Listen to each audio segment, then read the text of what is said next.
Muito bem, vamos lá. Sábado de carnaval, mas eu aqui preocupado com os meus alunos, meus calouros de teoria da Constituição. E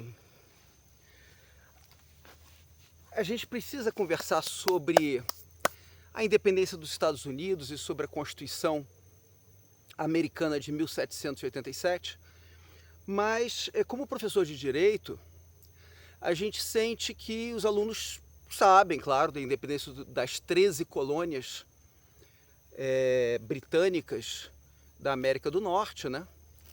Então já ouviram falar disso, sabem um pouquinho sobre a luta dessas colônias, mas é claro que não aprenderam nada sobre o aspecto constitucional disso. E aí eu sinto, os alunos ficam meio perdidos. E então eu queria conversar com vocês rapidamente sobre isso, né? Então, vejam, as 13 colônias britânicas do norte da América, né? Além de outras colônias que eles tinham lá, porque naquele momento eles inclusive colonizavam o Canadá depois da Guerra dos 7 Anos, mas enfim. O fato é que essas colônias, elas se desenvolveram de uma forma muito independente em relação à Grã-Bretanha. Deixa eu apresentar aqui para vocês o Tufão. Tufão, não vai derrubar minha câmera.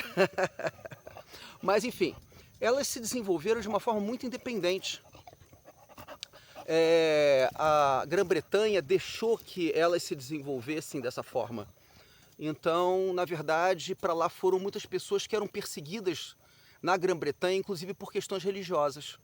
Então tiveram ali vários fluxos de colonos para o norte das Américas, buscando liberdade religiosa. E ali foram criando as suas comunidades. Bem diferente do que aconteceu aqui no Brasil, né? Então no Brasil a colonização ela sempre foi muito centralizada, né? E então é difícil para a gente entender como é que foram as coisas como é que foram as coisas na América do Norte. Muito bem. Então, quando a Grã-Bretanha, porque ficou endividada com a Guerra dos 7 Anos, ela resolve cobrar tributos mais altos dos seus colonos da América do Norte, os colonos não estavam acostumados com isso. Então eles começaram a falar que não era possível criação de tributos sem representação, ou seja, sem que eles fossem ouvidos em relação a isso. E muito bem, veio então a Guerra de Independência, uma guerra terrível, muito cruel, muito sangrenta. E ao final dessa guerra, quando as colônias pediram a sua independência, em 1776, muitas delas queriam ser países independentes. Então é como se nós tivéssemos ali uma perspectiva de 13 novos países. Mas muitas dessas lideranças perceberam que as colônias elas não conseguiriam ser independentes isoladamente, que haveria um risco muito grande delas voltarem a ser colonizadas. Então elas pensaram em fazer uma confederação. Então elas pensaram em fazer um sistema em que os estados, então haveria uma confederação de estados, esses estados eles seriam quase independentes. Então foi feita uma convenção sobre isso em 1781. E o poder central ele não podia fazer praticamente nada, né? Aquilo que no futuro seria Washington, enfim. Então o poder em Washington não poderia fazer praticamente nada. Nem mesmo criar tributos que fossem cobrados das colônias.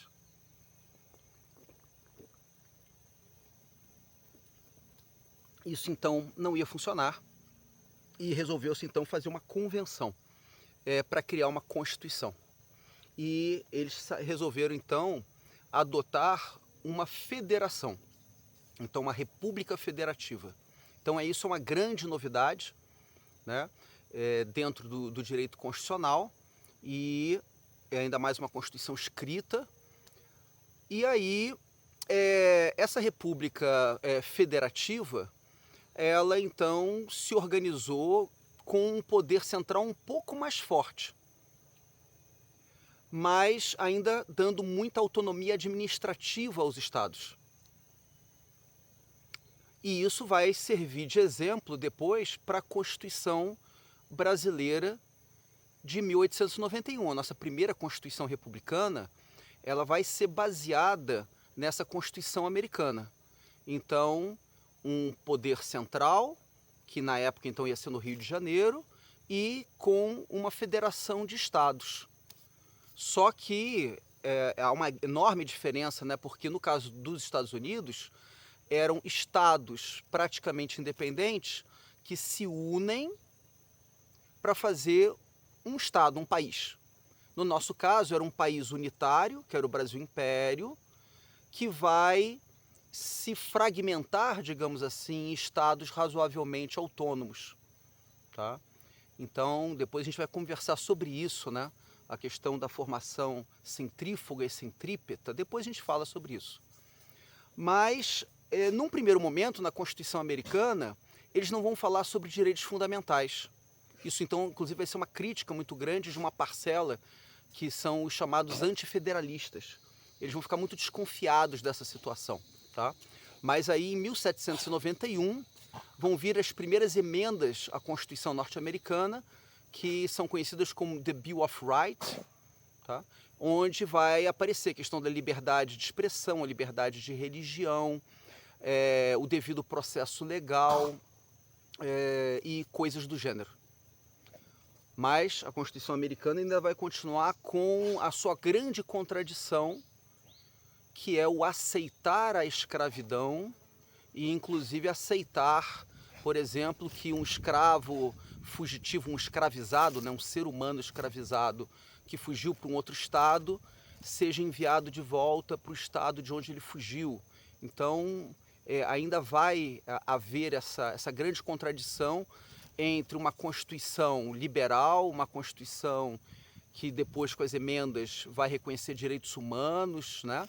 Já havia alguns direitos humanos reconhecidos no texto original, já havia habeas corpus, por exemplo, mas enfim, o que nos interessa aqui, que vocês entendam, é isso, a independência dos Estados Unidos do ponto de vista constitucional e como essa independência dos Estados Unidos ela vai ser importante para o surgimento e evolução de outros regimes constitucionais, como o brasileiro, o argentino, de outros países da América Latina e mesmo de outros países do mundo. Tá bom? Havendo dúvidas, por favor, aí coloquem nos comentários e, se for necessário, eu gravo um outro vídeo para vocês. Até a próxima.